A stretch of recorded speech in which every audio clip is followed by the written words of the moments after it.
नमस्कार दोस्तों, सीईसी के इस लाइव रिसेट लेक्चर में आप सभी का स्वागत है। मित्रों, आज के इस सेशन में हम बात करेंगे जनसंचार के विभिन्न माध्यमों और अनुवाद के बारे में, और अपने अगले सेशन में हम बात करेंगे जनसंचार के विभिन्न आयाम। और इसके लिए एक बार फिर से हमारे साथ हमारे स्टूडियो में मौजूद हैं doctor PC Tandon. Doctor PC Tandon professor हैं दिल्ली विश्वविद्यालय में हिंदी विभाग में। तो मित्रों, स्वागत करते हैं डॉक्टर पीसी टंडन का, और जनसंचार के माध्यम और अनुवाद और जनसंचार के विभिन्न आयाम पर चर्चा करते हैं। तो डॉक्टर टंडन, आपको बहुत बहुत स्वागत है। जी नमस्कार, धन्यवाद। मित्रों, अनुवाद विषय के इस चर्चा परिचर्चा में, पाठ्यक्रम में हमने अनुवाद के कुछ आयामों पर बातचीत पहले की है, लेकिन जो बहुत महत्वपूर्ण पक्ष है वर्तमान समय में वो मीडिया का या जनसंचार माध्यमों का है। जनसंचार माध्यमों का और अनुवाद का जो संबंध है वो चोली दामन का संबंध है। दोनों एक दूसरे से बहुत अच्छी तरह से जुड़े हुए हैं। यानी माध्यमों में, जो मीडिया के विभिन्न माध्यम हैं, उनमें भाषा की जितनी महत्वपूर्ण भूमिका है, उतनी महत्वपूर्ण भूमिका उसके साथ साथ अनुवाद की भी है। क्योंकि जो जनसंचार माध्यम है, उनकी परिव्याप्ति की बात अगर करें तो वो केवल क्षेत्रीय स्तर पर, सामाजिक स्तर पर या राज्य और राष्ट्र के स्तर तक सीमित नहीं है, अपितु वे अंतर्राष्ट्रीय स्तर पर भी अपनी पैठ रखते हैं और उसके बिना उनकी गति भी नहीं है। इसलिए मीडिया, जिसको लोकतंत्र का चौथा स्तंभ भी कहा जाता है, और जनसंचार, ये जो वर्तमान समय है, इसकी क्रांति में बड़ी महत्वपूर्ण भूमिका जनसंचार माध्यमों की है। ये जो जनसंचार माध्यम है, सामान्यतः हम देखते हैं कि ये दो प्रकार के माने गए। एक जो मुद्रित माध्यम है, और दूसरे जो विद्युतीय यानी इलेक्ट्रॉनिकल से जुड़े हुए इलेक्ट्रॉनिक माध्यम है। जो मुद्रित माध्यम है उनमें भी भाषा की रचनात्मक भूमिका होती है, क्योंकि जो कुछ छपता है, मुद्रित होता है, वह किसी न किसी भाषा में होता है। और जैसा कि हम जानते हैं कि हमारा देश बहुभाषा भाषी देश है, मल्टीलिंगुअल है, तो स्वाभाविक है कि राज्यों में वहाँ की भाषाओं में भी ये मुद्रण का कार्य मीडिया माध्यमों का चलता है। बात चाहे समाचार पत्रों की करें, पत्रिकाओं की करें, या संचार माध्यमों के अन्य रूपों की करें, उनमें मुद्रण मशीन के द्वारा जो होता है, उसके माध्यम से भाषा का एक रूप हमारे सामने उभर कर आता है।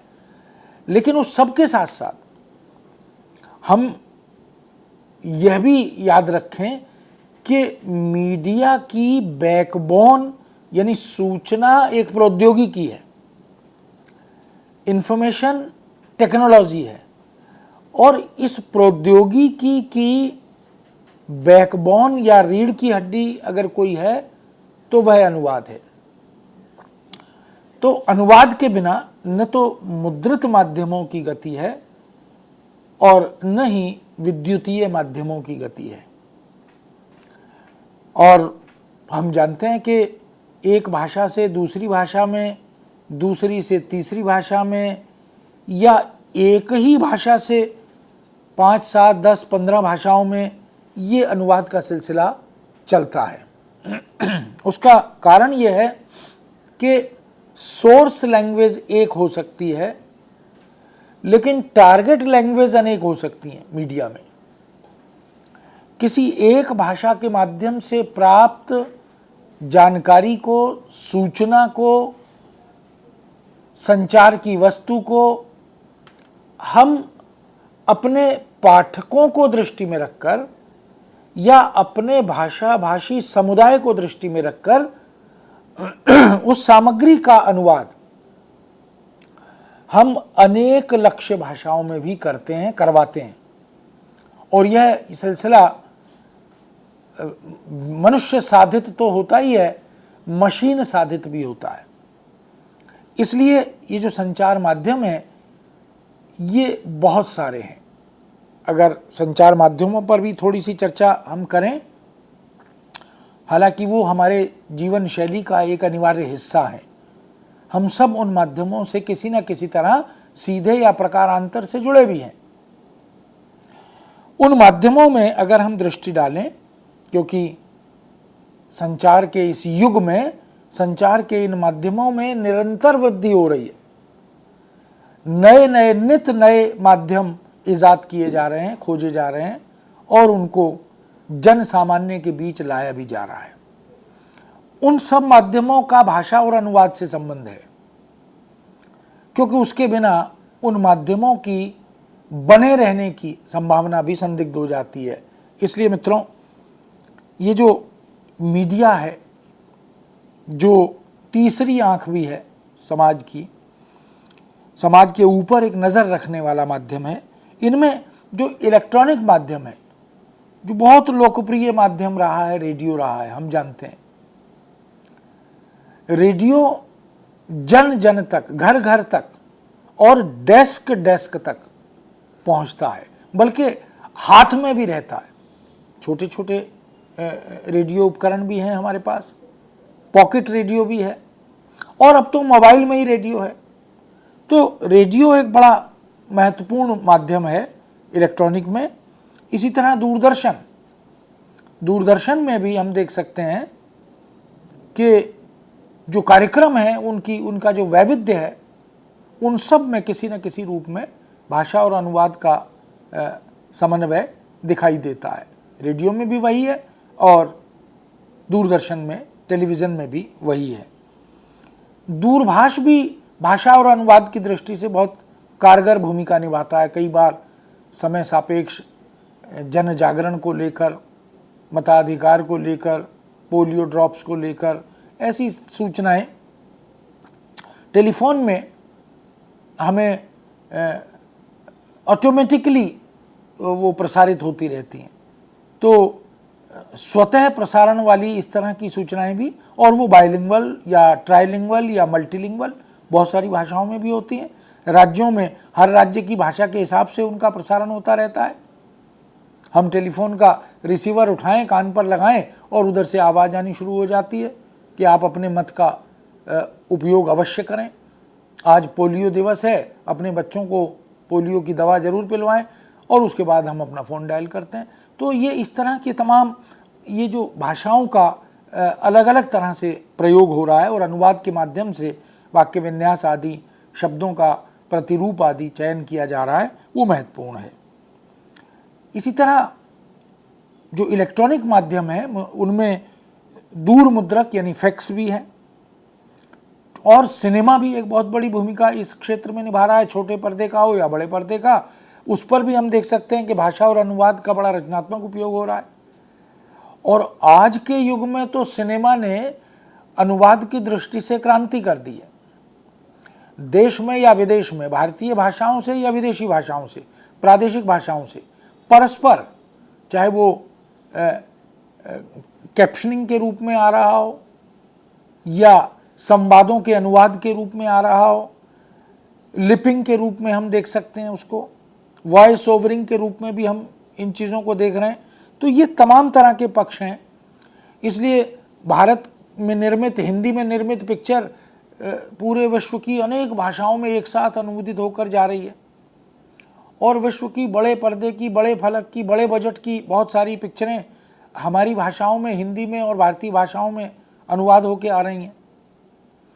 और कभी हमने कल्पना भी नहीं की थी कि दक्षिण भारत की वो सब एक्शन मूवीज़ जिनको हम बहुत ही नए तरीके से अनुभव करते रहे, वो हम अपने टेलीविज़न की स्क्रीन पर अब हिंदी में उनका डबिंग के साथ, अनुवाद के साथ प्रस्तुतिकरण हो रहा है। तो सिनेमा एक बड़ा क्षेत्र है इलेक्ट्रॉनिक माध्यमों का। इसी तरह कंप्यूटर ने इस दिशा में बड़ी क्रांति की है, और ईमेल पर, फैक्स पर, सेलुलर पर, पेजर पर, वीडियोग्राफी पर, केबल आदि पर, पिक्चर फ़ोन है, वॉकी टॉकी है, ये तमाम वो पक्ष हैं। फिर जो सोशल मीडिया के अनेक रूप हैं उन सबको भी हम देख सकते हैं। ब्लॉग राइटिंग है, विज्ञापनों की प्रस्तुति है। तो इलेक्ट्रॉनिक माध्यम और अनुवाद का ये जो संबंध है ये बड़ा घनिष्ठ और आत्मीय संबंध है। इसलिए मित्रों, संचार माध्यमों का भाषा के साथ जो रिश्ता है वही रिश्ता अनुवाद के साथ भी बनता है, क्योंकि हम बहुभाषी समाज में रहते हैं और राष्ट्रीय स्तर पर, सामाजिक स्तर पर, सांस्कृतिक स्तर पर, क्षेत्रीय स्तर पर जो सूचनाएं हैं जिनको संचरित किया जाना है उनको उन भाषाभाषियों की भाषा में संचरित किया जाता है। उसके लिए कभी सरकारी स्तर पर, कभी गैर सरकारी स्तर पर तमाम तरह की अनुवाद करने वाली संस्थाएं कार्यरत रहती हैं और ये सिलसिला आगे बढ़ता है। इसी प्रकार प्रिंट मीडिया के अंतर्गत भी हम देख सकते हैं कि बहुत सारे रूप हैं जिनका भाषा से संबंध है और भाषा के साथ साथ, क्योंकि वो लिखित है इसलिए उनका अनुवाद से भी संबंध है। तो दृश्य माध्यम, श्रव्य माध्यम, दृश्य श्रव्य माध्यम, इन तीनों में जब हम मुद्रित माध्यमों पर दृष्टि डालते हैं तो हम देख सकते हैं कि समाचार पत्र हैं। समाचार पत्र भी अनेक प्रकार के हैं। दैनिक है, साप्ताहिक है, पाक्षिक है, मासिक है, त्रैमासिक है और फिर अर्धवार्षिक है और कुछ वार्षिक भी हैं। इसी तरह पत्रिकाएं भी हैं, वो भी बहुत कुछ अनियतकालीन हैं, कुछ नियतकालीन हैं और कुछ क्षेत्रीय स्तर के समाचार पत्र हैं, कुछ राष्ट्रीय स्तर के समाचार पत्र हैं, कुछ अंतर्राष्ट्रीय स्तर के समाचार पत्र हैं। इसी प्रकार जो समुदाय के समाचार पत्र भी हैं, जैसे सिख समुदाय का समाचार पत्र है, जैन समुदाय का समाचार पत्र है, या इसी प्रकार हम देख सकते हैं कि मार्केट के, बाजार के समाचार पत्र भी हैं। छोटे छोटे बाजार भी अपने न्यूज़पेपर्स निकालते हैं। कुछ लोग दैनिक हैं बनाकर निकालते हैं, कुछ साप्ताहिक निकालते हैं, कुछ मासिक निकालते हैं, कुछ 15 दिन में निकालते हैं। तो पत्र भी, समाचार पत्र भी इस दिशा में बड़ी महत्वपूर्ण भूमिका निभाते हैं। हम जब हिंदी में समाचार पत्र पढ़ते हैं या तमिल में या तेलुगु में या मराठी में या गुजराती में पढ़ते हैं तो हम ये अनुमान नहीं लगा पाते कि ये जो कुछ हम पढ़ रहे हैं इस सारी सूचना को प्राप्त करने का एक सशक्त माध्यम अनुवाद भी है। क्योंकि राष्ट्रीय समाचार पत्र में जो चीज़ें आज छप रही हैं हो सकता है कि वो कुछ दिनों में, 2 दिन में, 4 दिन में अगर उनकी प्रासंगिकता बनी हुई है तो वो क्षेत्रीय स्तर के समाचार पत्रों में वहाँ की भाषा में अनुदित होकर फिर उनको प्रकाशित किया जाता है, प्रचारित किया जाता है। कभी कभी इसके ठीक विपरीत भी होता है। क्षेत्रीय स्तर की कोई खबर है और वो राष्ट्रीय स्तर पर भी 2 दिन में, 4 दिन में, 6 दिन में आ जाती है, वहाँ अनुवाद होकर। अगर वो हिंदी का अखबार है तो, अंग्रेजी का अखबार है तो, उर्दू का अखबार है तो फिर वहाँ उसमें वो जाती है। इस तरह पत्र और पत्रिकाएं, मैगजीन्स भी, समाचार पत्रिकाएं भी बहुत प्रकार की हैं। माने वो अगर 2 महीने में एक बार निकलनी है तो द्विमासिक भी है, त्रैमासिक भी है, मासिक भी है, पाक्षिक भी है, अर्धवार्षिक भी है, वार्षिक भी है। कभी कभी अनियतकालीन पत्रिकाएं भी हैं, कभी निकाल दी, कभी नहीं निकाली। ऐसी पत्रिकाओं में भी हम देख सकते हैं कि जो सामग्री है उसका जो वैविध्य है उसका संबंध अनुवाद के साथ है। तो मित्रों, प्रिंट मीडिया में केवल अखबार और पत्रिका नहीं है। जहां मुद्रण हो, मुद्रण तो होर्डिंग्स पर भी हो रहा है, बड़े बड़े बोर्ड्स लग रहे हैं सड़कों पर, चौराहों पर, संस्थाओं में, इंस्टीट्यूशंस में, वो होर्डिंग्स भी हैं, उनमें भी मुद्रण हो रहा है। आजकल तो फ्लैक्स पर जो भी चीज़ें इस तरह की बन रही हैं फ्लेक्स बैनर टाइप के, वो सारे के सारे मुद्रित हैं, कंप्यूटराइज है सब कुछ। इसी तरह बैनर है, हैंडबिल हम देखते हैं कि अखबारों में ख़ास तौर पर छुट्टी वाले दिन शनि इतवार को, रविवार को और शनिवार को हरे नीले लाल पीले कागज़ अखबारों में कई कई तरह के विज्ञापनों के, सूचनाओं के मिलते हैं। शैक्षिक भी होते हैं, रोज़गार संबंधी भी होते हैं, खान पान संबंधी भी होते हैं, बाज़ार और मॉल कल्चर को प्रमोट करने वाले भी होते हैं। कोई अपनी दुकान का, अपने व्यवसाय का, अपने उत्पाद का विज्ञापन करता है, उसके भी विज्ञापन उसमें। तो ये जो हैंडबिल हैं, इनमें भी बायलिंगुअलिज्म, ट्राइलिंगुअलिज्म, मल्टीलिंगुअलिज्म चलता है। वो भी कई कई भाषाओं में होते हैं, 2 भाषा 3 भाषा में तो सामान्य बात है। और क्षेत्रीय स्तर पर वहाँ भाषा उनमें भी बदलती है।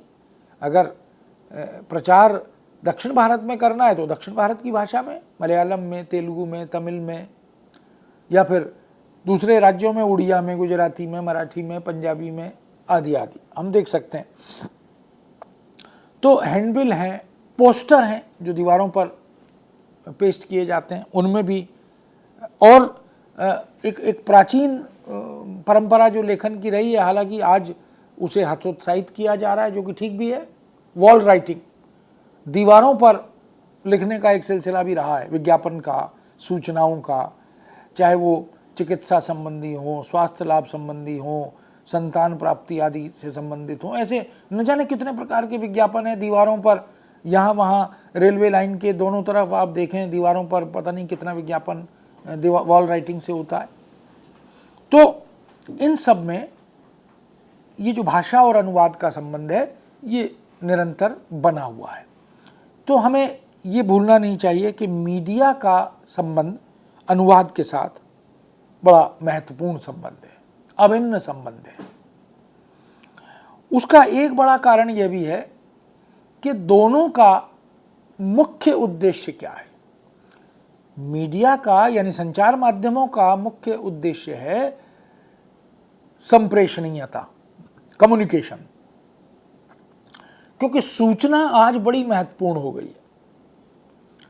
और जो नागरिक है जिसके लिए सूचना का प्रसार होता है, मौखिक या लिखित रूप में, उसकी महत्ता दिन प्रतिदिन बढ़ रही है, क्योंकि वो उपभोक्ता भी है, वो कंज्यूमर भी है। जब उसके अंदर उस नागरिक के अंदर उपभोक्ता दिखाई देता है, तो सूचना को वहाँ तक पहुँचाना सूचना तंत्र के लिए बड़ा ज़रूरी हो जाता है। इसलिए संप्रेषण बहुत महत्वपूर्ण है, और ये माध्यम संप्रेषण के ही माध्यम है। बात चाहे मौलिक रूप से किसी भाषा में कही जाए या अनूदित रूप में किसी दूसरी भाषा में कही जाए, लेकिन यदि कम्युनिकेशन स्पष्ट नहीं है, संप्रेषणीयता स्पष्ट नहीं है, तो उसका जो उद्देश्य है या जो पर्पस है वो डिफीट हो जाता है।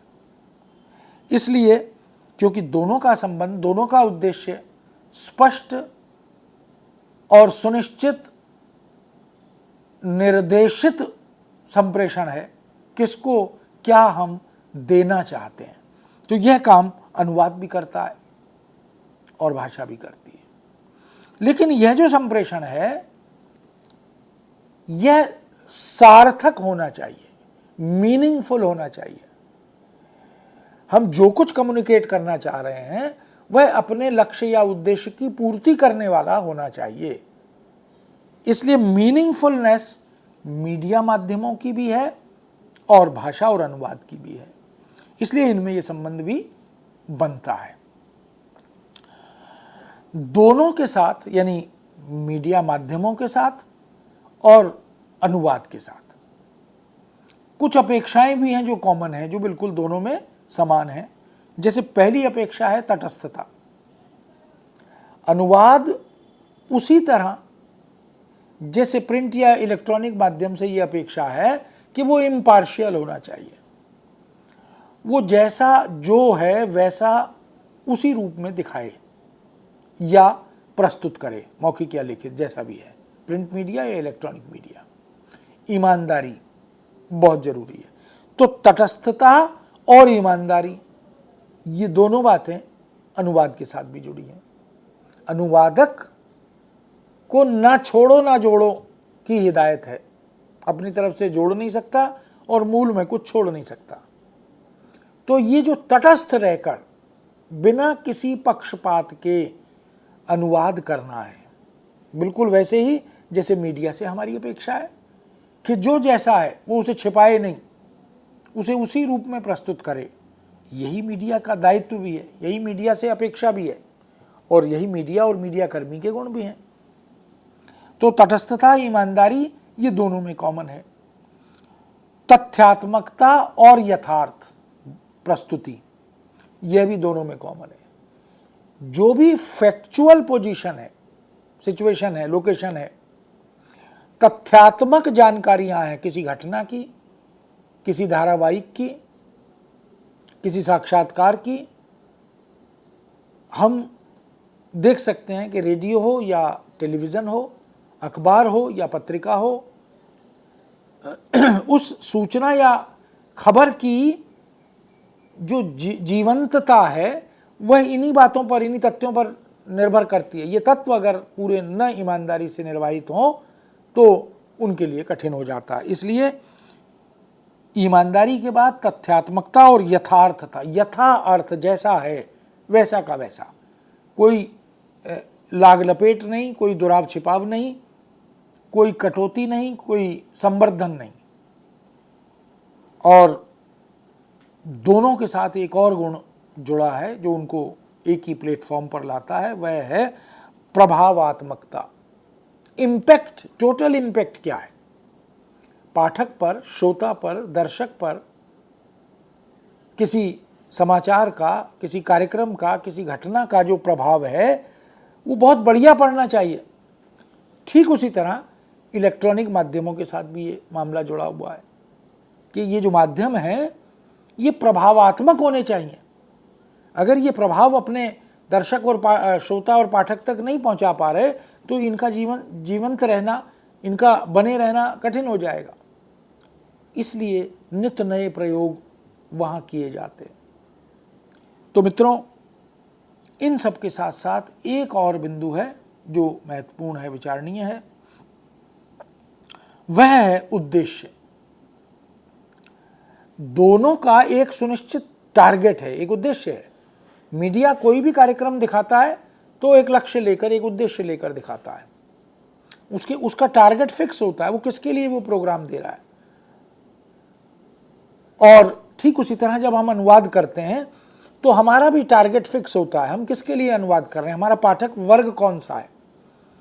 हम शैक्षिक जगत के लिए अनुवाद कर रहे हैं, राजनीति की दुनिया के लिए अनुवाद कर रहे हैं, इतिहास के लिए कर रहे हैं, या धर्म और दर्शन के लिए कर रहे हैं, सामाजिक चुनौतियों और समस्याओं के लिए कर रहे हैं, हमारे सामाजिक सरोकार उसमें कहीं सामने आ रहे हैं, ये तमाम पक्ष हैं। तो एक बात तो स्पष्ट हुई कि संचार माध्यमों में और अनुवाद में एक अंतः संबंध है, अभिन्न और अटूट संबंध है, और इस संबंध के आधार पर ही हम देख सकते हैं कि इनका ये रिश्ता लगातार आगे बढ़ता है। अगर हम माइनस ट्रांसलेशन यानी अनुवाद के बिना इंफॉर्मेशन टेक्नोलॉजी की परिकल्पना करना चाहें तो नहीं कर पाएंगे। सूचना प्रौद्योगिकी की एक प्रकार से जड़ या आधारशिला है अनुवाद, क्योंकि देश विदेश से, राज्यों से, भिन्न भिन्न भाषाओं से जो सूचनाएं आमंत्रित की जाती हैं, आयात की जाती हैं, संकलित की जाती हैं, उन अलग अलग भाषाओं की घटनाओं, सूचनाओं को फिर एक भाषा में लाया जाता है। उस सिलसिले को अनुवाद के माध्यम से ही साधा जाता है, और फिर अनुवाद से उसको फिर स्वदेश की, अपने देश की अलग अलग भाषाओं में प्रचारित प्रसारित किया जाता है। ये सिलसिला अनुवाद के रूप में संचार माध्यमों से जुड़ता है। तो हम कह सकते हैं कि संचार माध्यम क्या हैं, उनके रूप क्या हैं, और संचार माध्यमों का भाषा से क्या संबंध है, और फिर भाषा के बाद अनुवाद से क्या संबंध है, इसको हमने प्रथम दृष्टया विमर्श किया, विचार किया, तो एक अवधारणा आपके सामने स्पष्ट हुई होगी, मैं समझता हूँ। और फिर इसी विषय को आगे आयामों में हम बदलते हुए आगे के कार्यक्रम में चर्चा करेंगे। बहुत बहुत धन्यवाद। नमस्कार।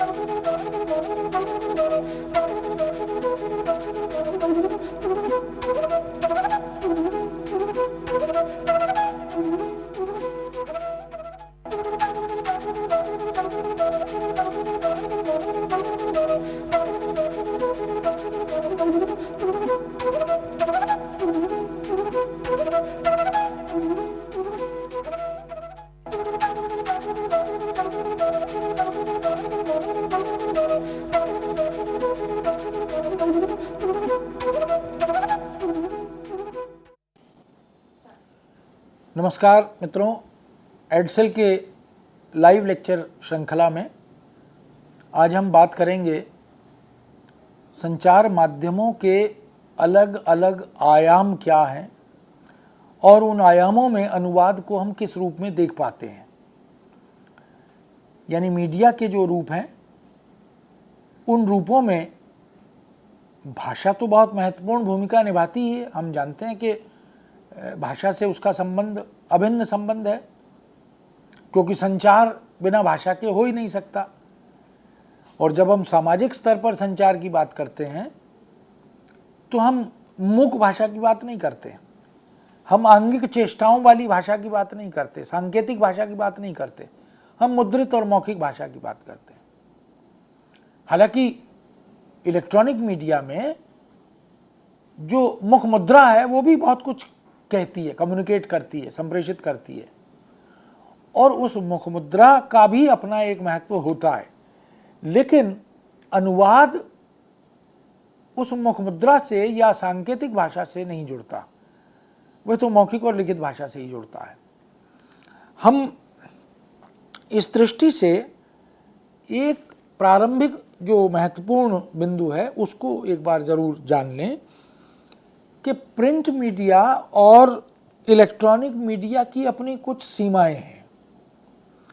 तो अनुवाद प्रिंट मीडिया और इलेक्ट्रॉनिक मीडिया के विभिन्न आयामों के रूप में जब होता है, हम देखते हैं कि समाचार हैं रेडियो टेलीविज़न पर या अखबारों में और पत्रिकाओं में, तो उन समाचारों को प्रस्तुत करने का अपना एक सिलसिला है, अपनी कुछ सीमाएं हैं, कुछ शक्तियां हैं। अखबार में समाचार कैसे छपेगा? कॉलम में छपेगा, फिर कॉलम में लाइन बनेगी, फिर लाइन में शब्द बनेंगे, और इस तरह से वो कितने कॉलम की न्यूज़ होगी, फिर कौन से पृष्ठ पर होगी, और खबर की महत्ता के आधार पर उसका अखबार में स्थान निर्धारण होगा। नेशनल इंटरनेशनल स्तर की और बड़ी ज्वलंत खबर है तो पहले पेज की हेडलाइन बन जाएगी वो। अगर तुलना में कम महत्वपूर्ण है तो उसी पहले पेज पर या तो बिल्कुल नीचे जाएगी या दूसरे अंदर के पेज पर चली जाएगी। उसका संबंध राष्ट्रीयता से है, क्षेत्रीयता से है, समुदाय से है, आदि आदि। तो उस आधार पर जो एडिटोरियल बोर्ड है वो निर्धारण कर लेता है। तो प्रिंट मीडिया और इलेक्ट्रॉनिक मीडिया में अपनी कुछ सीमाएं हैं, जो समाचार को लेकर, धारावाहिकों को लेकर, चर्चा परिचर्चा को लेकर, विश्लेषण को लेकर या मनोरंजन कार्यक्रमों को लेकर, विज्ञापनों को लेकर, वो सारा निर्धारित होता है। किस समय आपने ध्यान दिया होगा कि अधिकांशतः इसलिए क्योंकि अपवाद हो सकता है।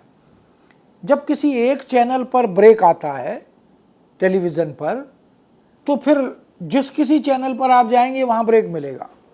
ये एक अंडरस्टैंडिंग इन चैनल्स की होती है।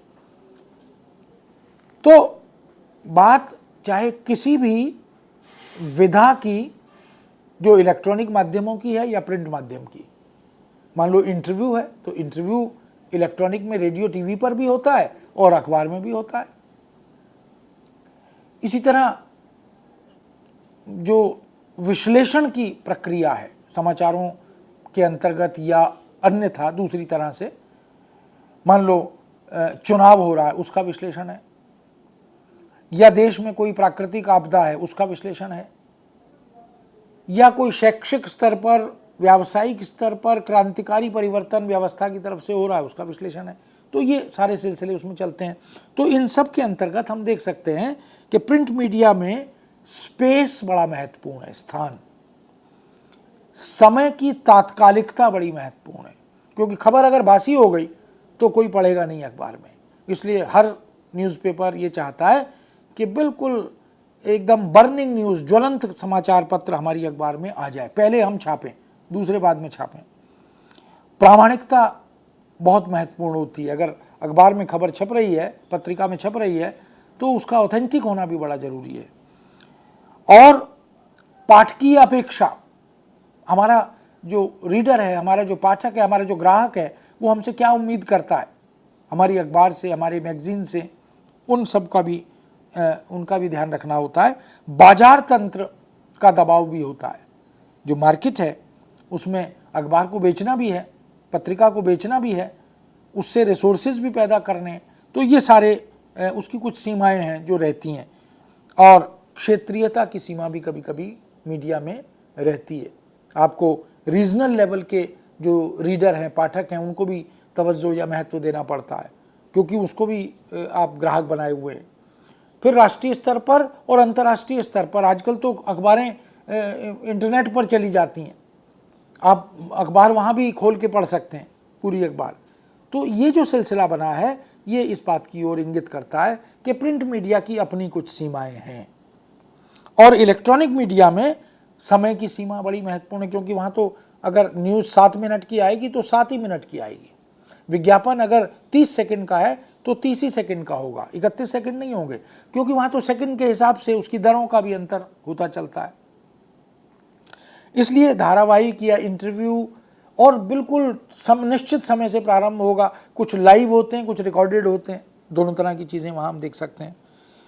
इसी तरह उच्चारण की सीमा, क्षेत्रीय स्तर के उच्चारण के कारण राष्ट्रीय स्तर के चैनलों पर कभी कभी कठिनाई आती है, तो उसका भी। और अगर हम समाचार देख रहे हैं तो मान लीजिए कश्मीर से कोई संवाददाता हमें खबरें दे रहा है, तो उसकी भाषा में, उसके उच्चारण में कश्मीरीकरण का एक पुट मिलेगा। इसी तरह देश के दूसरे राज्यों का संस्पर्श, पंजाब से अगर कोई संवाददाता है तो उसके उच्चारण में जो पंजाबी भाषा का संस्पर्श है वो मिलेगा।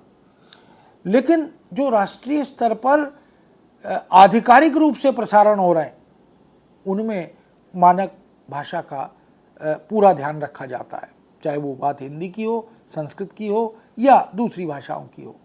वहाँ पर फिर घालमेल जैसी चीज़ नहीं होती। प्राइवेट चैनल्स पर आप भाषा के स्तर पर ये अंतर देख सकते हैं। तो विश्वसनीयता, यानी अगर आप कोई चैनल पर कोई दृश्य देख रहे हैं तो आप उस खबर को पुष्ट करने के लिए वो दृश्य का कैप्शन भी साथ में जोड़ देते हैं। कहीं एक्सीडेंट हुआ, कहीं मारपिटाई हुई, कहीं कोई उद्घाटन हुआ, कोई बड़ा ओकेज़न है, कोई उत्सव है, समारोह है, कोई डेलीगेशन आ रहा है, तो हम देख सकते हैं प्रधानमंत्री बोल रहे हैं, राष्ट्रपति बोल रहे हैं, तो हम देख सकते हैं उसकी प्रामाणिकता। एक खबर देना होता है और एक खबर दिखाना होता है। रेडियो पर भी हम उसकी प्रामाणिकता, जैसे प्रधानमंत्री का कार्यक्रम, प्रधानमंत्री श्री नरेंद्र मोदी जी का कार्यक्रम मन की बात है, तो जब डायरेक्ट प्रसारित होता है तो हम देख सकते हैं कि विश्वसनीयता उसके साथ जुड़ी रहती है।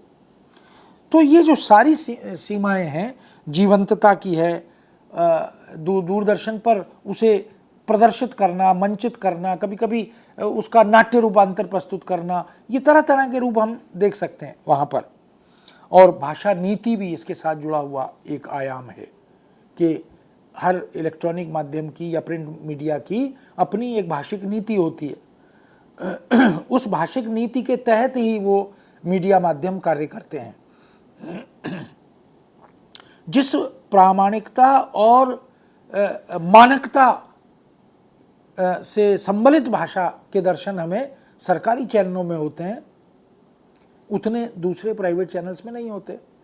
हम ऐसे अखबार भी हैं जिनमें अंग्रेजी के शब्दों का प्रयोग बड़े धड़ल्ले से किया जा रहा है, शीर्षक में भी किया जा रहा है। अब नवभारत टाइम्स NBT है और उसकी खबरों में भी अंग्रेजी के प्रयोगों का, अंग्रेजी के शब्दों का प्रयोग धारा प्रवाह गति से हो रहा है। इसका अर्थ है कि उनकी अपनी एक भाषा नीति है। लेकिन कुछ समाचार पत्र, कुछ माध्यम इस दृष्टि से अपनी अलग तरह की नीति बनाकर चलते हैं। वो लोग एक रूपता भाषा की बरकरार रखना चाहते हैं। तो हम देख सकते हैं कि मीडिया और भाषा, मीडिया, भाषा और अनुवाद, इन तीनों के अनेक आयाम हैं हमारे सामने। संचार माध्यमों में जो जैसा है, खबर है तो भी, सूचना है तो भी, घटना है तो भी, दुर्घटना है तो भी, उसको जैसा है वैसा का वैसा दिखाने का यत्न होता है। अब इसके आयाम क्या है?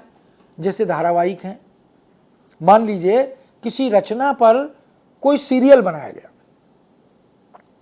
तो उस रचना के कथ्य को यथासंभव यथारूप बरकरार रखने का प्रयास होता है। अगर उसमें इतिहास है तो इतिहास के साथ छेड़छाड़ ना हो जाए, अगर उसमें कुछ धार्मिक और आध्यात्मिक है तो देखने और सुनने वालों की भावनाओं के साथ कोई अहित ना हो जाए। तो यथासंभव ये कोशिश होती है कि उनका जो मंचन हो, उनका जो रूपांतरण हो, वह इन बातों को ध्यान में रखकर करे। तो अनुवादक के लिए इन मूलभूत आयामों की सीमाओं और शक्तियों को जानना भी जरूरी है, क्योंकि अनुवाद करते समय उसे यह ज्ञात होना चाहिए कि वह किस रचना का, किस धारावाहिक का, किस व्यक्ति के साक्षात्कार का अनुवाद कर रहा है। उसके पद की गरिमा के अनुकूल अनुवाद करना होगा, शब्द चयन भी करना होगा। मान लीजिए आदरणीय प्रधानमंत्री जी के किसी वक्तव्य का अनुवाद है, तो उस अनुवाद में वो गरिमा होनी चाहिए, वो मर्यादा होनी चाहिए जिसकी अपेक्षा होती है भाषा के साथ। तो इस तरह हम देख सकते हैं कि हमारे सामने अनेक ऐसे उदाहरण हैं। हमने टेलीविज़न पर या सिनेमाई पर्दे पर बड़े बड़े रचनाकारों की रचनाओं का रूपांतरण या भाषांतरण अनुवाद के माध्यम से देखा है। गोदान का फिल्मीकरण हुआ, शतरंज के खिलाड़ी प्रेमचंद की प्रसिद्ध कहानी है, उस पर फिल्म बनी, गबन पर फिल्म बनी। इसी तरह टेलीविज़न पर हम देख सकते हैं कि शरदचंद्र के उपन्यासों पर, कहानियों पर या प्रेमचंद के उपन्यासों पर, निर्मला पर धारावाहिक बड़ा सुंदर बना, बड़ा चर्चित हुआ। और इन सब के साथ साथ महाभारत धारावाहिक हम देख सकते हैं, रामायण जो रामकथा पर बना हुआ बड़ा पॉपुलर, एक नहीं अनेक सीरियल उस पर बन चुके हैं। महाभारत पर भी सीरियल लगातार बने और बन रहे हैं। तो ये जो अंतरण है विषय वस्तु का और भाषा का, संस्कृत से हिंदी में लाना, बंगला से हिंदी में लाना, उर्दू से हिंदी में लाना, या हिंदी से अन्य भारतीय क्षेत्रीय भाषाओं में ले जाना या विदेशी भाषाओं में ले जाना, ये सिलसिला भी चलता है। तो एक महत्वपूर्ण आयाम मुद्रित और प्रिंट और इलेक्ट्रॉनिक माध्यमों का यह भी है हमारे सामने, जिसमें हम देख सकते हैं कि इस तरह की अनूदित रचनाएं, अनूदित कार्यक्रम हमारे सामने आते हैं और उन सब में जो निर्माता है, जो अभिनेता है और जो संवाद आदि लिखने का काम करने वाले लोग हैं, वो संप्रेषणीयता की सफलता पर सर्वाधिक बल देते हैं। क्योंकि यदि संप्रेषण बोधगम्य नहीं हुआ, यदि पाठक, दर्शक, श्रोता उस मंतव्य को, उस कथ्य को, उस अंतरण को आत्मसात नहीं कर पाया, तो उद्देश्य विफल हो जाता है। इसलिए ट्रांसलेशन, जैसा कि हम जानते हैं, शब्द में ही लिखा है ट्रांसजमालेशन, यानी किसी एक भाषा के कथ्य को किसी दूसरी भाषा में, यानी स्रोत भाषा के कथ्य को लक्ष्य भाषा में अंतरित करने का जो सिलसिला है, जो प्रक्रिया है, वो ट्रांसलेशन है। तो यह जो अंतरण करने की प्रक्रिया है, इसी में इन आयामों को ध्यान में रखकर सावधानी रखनी होती है। इसी तरह हम यह भी जानते हैं कि जो अनुवाद जो है उसको एक सेतु, एक ब्रिज, एक पुल के रूप में भी जाना जाता है। और मीडिया भी एक पुल है, एक सेतु है। मीडिया तो माध्यम ही है। जैसे पुल दो छोरों को मिलाने का माध्यम है, ऐसे मीडिया भी वक्ता और श्रोता इन दोनों के बीच का माध्यम है। यानी अगर अखबार में या रेडियो टीवी में वाचक, समाचार वाचक या समाचार लेखक, समाचार संपादक जो कुछ हमारे सामने व्यक्त कर रहा है लिखित या मौखिक रूप में, श्रवण के साथ या दृश्य माध्यम के साथ हम जब जुड़ते हैं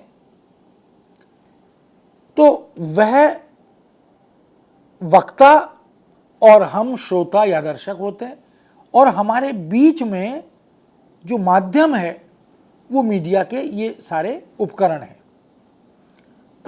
लेकिन सेतु बनाने का काम, कथ्य के और ग्राहक के बीच में जो पुल बनता है, ये बनाने का काम मीडिया मैन करता है, वैसे ही जैसे अनुवादक करता है। तो इस दृष्टि से हम देख सकते हैं कि ये दोनों उद्देश्यपूर्ण माध्यम है। और इस दृष्टि से मीडिया के जो भिन्न भिन्न आयाम हैं, मीडिया शिक्षा की दिशा में भी काम करता है, राजनीति की दिशा में भी काम करता है, सामाजिक जागृति की दिशा में भी काम करता है, सामाजिक विद्रूपताओं को उजागर करने की दिशा में भी काम करता है। कोई समकालीन समसामयिक चुनौतियां आ जाती हैं, उनको लेकर भी काम करता है। प्राकृतिक आपदा आ जाती है तो उनको लेकर भी काम करता है।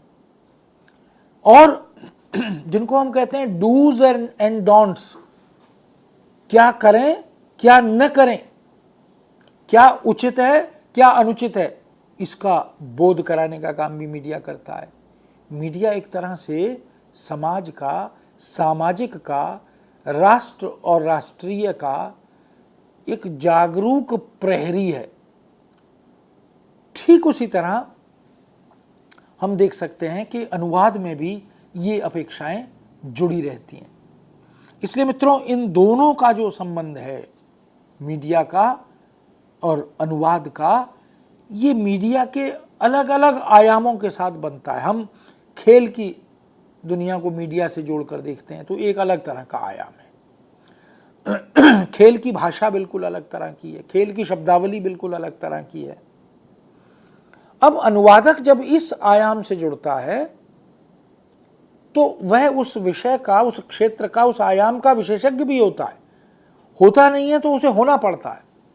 अगर वो केवल अनुवाद जानता है और उस विषय विशेष, उस विशेषज्ञ क्षेत्र की जानकारी नहीं रखता तो वो एक अच्छा, एक सफल अनुवादक नहीं बन पाता। विधि के क्षेत्र में यदि अनुवाद करना है तो अनुवादक को विधि की विधिवत जानकारी होनी चाहिए। जब तक लीगल टर्मिनोलॉजी का बोध नहीं होगा, ज्ञान जानकारी नहीं होगी, समतुल्य निर्धारित मानक शब्दों की समझ नहीं होगी, तब तक वो विधि के क्षेत्र में प्रामाणिक और उत्कृष्ट अनुवाद नहीं कर पाएगा। इलेक्ट्रॉनिक्स के क्षेत्र में, इंजीनियरिंग के क्षेत्र में, कंप्यूटर के क्षेत्र में, विज्ञान की अलग अलग शाखाओं के क्षेत्र में हम देख सकते हैं कि ये सारे वो आयाम हैं जो ये बताते हैं कि अनुवादक को केवल अनुवाद, इसका विशेषज्ञ नहीं होना चाहिए कि स्रोत भाषा आती है, लक्ष्य भाषा आती है तो वह किसी भी फील्ड का, किसी भी क्षेत्र का नहीं। वो ऐसा संभव नहीं है। ऐसा तब संभव है जब वो उस क्षेत्र में या क्षेत्र विशेष में धीरे धीरे अपनी गति बनाता है और वो करता चलता है। करत करत अभ्यास के, हम कहते हैं कि अनुवाद तो प्रैक्टिस की चीज़ है, practice make a man perfect. तो इस तरह से ये जो क्षेत्रगत आयाम है, चाहे मनोरंजन का क्षेत्र हो, खेलों का क्षेत्र हो, स्वास्थ्य का क्षेत्र हो, योगा का क्षेत्र हो, इसी तरह साहित्य का क्षेत्र हो, कविता है, कहानी है, उपन्यास है, नाटक है। अगर मीडिया इस दिशा में भी काम कर रहा है तो इसकी समझ भी चाहिए। अगर पोएटिक्स यानी काव्यशास्त्र का क्षेत्र है, भाषा विज्ञान का क्षेत्र है, मेडिकल साइंस की बात हो रही है, तो जब तक इन सारे क्षेत्रों की जानकारी नहीं होगी, उसके प्लस माइनस का, उसकी प्रविधि और प्रक्रिया का ज्ञान नहीं होगा, तब तक वो ठीक अनुवाद नहीं हो पाएगा। तो मीडिया में अनुवादक के रूप में जुड़ने से पहले हमें इन पक्षों पर भी गंभीरता से विचार करना होता है कि हम, जिसको हम कहते हैं वेल इक्विप्ड होना, अपने को पूरी तरह से तैयार करना, ये अपेक्षित हो जाता है, आवश्यक हो जाता है। हम देख सकते हैं कि राग दरबारी पर एक बड़ा सुंदर धारावाहिक टेलीविज़न पर प्रसारित हुआ। मृगनयनी, चरित्रहीन, चंद्रकांता, चाणक्य, महाभारत, रामायण आदि, ये सारे इस बात के प्रमाण हैं कि अगर महाभारत काल में जाकर उस परिवेश को, उस पृष्ठभूमि को, उस वातावरण को, उस ड्रेसेस को, जो वेशभूषा है, आभूषण उसी तरह के, पात्र उसी तरह के, उसी तरह की संवादात्मकता, उसी तरह की भाषा, उसी तरह का शब्द चयन और उसी तरह की मुख मुद्रा, गांभीर्य उसी तरह का, अगर ये सब चीज़ें अनुदित भाषा में नहीं आएंगी, हम देख सकते हैं कि ऐसे अनेक धारावाहिक हैं जिनका अनुवाद गैर हिंदी भाषियों ने किया संस्कृत से, लेकिन विशुद्ध संस्कृतनिष्ठ भाषा में बहुत ही उत्कृष्ट स्तर का अनुवाद हमारे सामने आया। महाभारत इसका एक सशक्त उदाहरण है। राही मासूम रज़ा ने उसका अनुवाद किया और बड़े सुंदर संवाद। तो ये निर्भर करता है कि अनुवादक मीडिया माध्यमों में विभिन्न आयामों में अनुवाद करते हुए भाषा की साधना कैसे करता है, शब्दों की साधना कैसे करता है। तो ये साधन जीवी अनुवाद से काम नहीं चलेगा, साधना जीवी अनुवादक बनना पड़ता है, तब इन साधनों में, मीडिया माध्यमों में ठीक से उसका प्रसारण हो पाता है।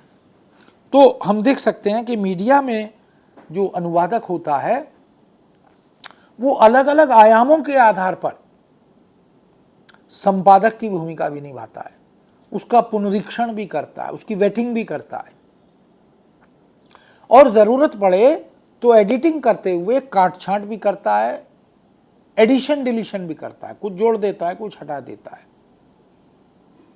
कई बार उसे अलग अलग तरह के परिवर्तन अनुवाद में करने पड़ते हैं, क्योंकि उद्देश्य होता है कि जिनके लिए अनुवाद किया जा रहा है उनका मनोरंजन तो हो ही, ज्ञानवर्धन भी हो। क्योंकि केवल मनोरंजन मूल में नहीं रहता, उनके माध्यम से जो संदेश संचरित होना होता है, प्रसारित होना होता है, वह भी खंडित ना हो जाए, वह भी विधिवत प्रसारित हो, इसकी परिकल्पना भी उसके साथ जुड़ी रहती है।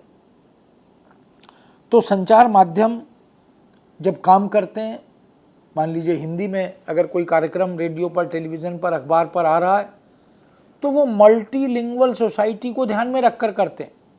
अगर कोई तमिल भाषी, तेलुगु भाषी, गुजराती भाषी, मराठी भाषी या अन्य भाषा भाषी भारतीय जो समुदाय के लोग हैं, वो हिंदी के उस धारावाहिक को, उस कार्यक्रम को, उस समाचार को पढ़ना, सुनना, देखना चाहते हैं, तो उनको भी वो यथासंभव समझ में आ जाए। मीडिया में इन बातों का भी ध्यान रखा जाता है।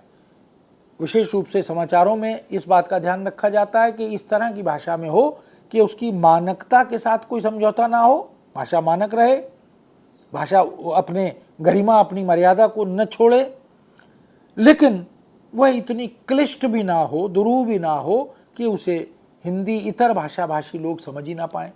तो वह भी प्रयास उसके साथ जुड़ा जाता है। इसलिए मीडिया में अनुवाद करते हुए सामान्यतः व्यक्ति किन किन बातों का ध्यान रखता है कि कैसी सामग्री का अनुवाद कर रहा है, कौन सी सामग्री का अनुवाद कर रहा है, कहाँ की सामग्री का अनुवाद कर रहा है, कब की, किस समय की सामग्री का अनुवाद कर रहा है, और क्यों अनुवाद कर रहा है, और कैसा अनुवाद कर रहा है। कैसा अनुवाद मतलब अनुवाद का जो प्रकार है वो कैसा होगा। इस तरह हम देख सकते हैं कि संचार माध्यमों में अनुवाद के अनेक आयाम हैं। वो विज्ञान का अनुवाद भी करता है, वो तकनीक का अनुवाद भी करता है, वो प्रौद्योगिकी का अनुवाद भी करता है, वो खेलों का भी करता है, वो चिकित्सा का भी करता है, वो कार्यालयी अनुवाद भी कभी कभी करता है। तो ये सारे आयाम हैं जो माध्यमों के साथ जुड़कर हमारे सामने आते हैं। तो मित्रों, आज इस चर्चा को हम यहीं विराम देते हैं। आगे फिर नए विषय के साथ हम उपस्थित होंगे। आशा है कि आप आज के विषय को ठीक से आत्मसात कर पाए होंगे। बहुत बहुत धन्यवाद। इसी के साथ हम धन्यवाद देना चाहते हैं डॉक्टर पीसी टंडन साहब को, और यही चाहेंगे कि कल भी आप हमें देखें, क्योंकि इस श्रृंखला यानी कि अनुवाद को हम आगे बढ़ाएंगे और श्रृंखला के अंतर्गत एक नए विषय पर बात करेंगे। तो आपसे कल मुलाकात होगी, तब तक के लिए नमस्कार। जी नमस्कार।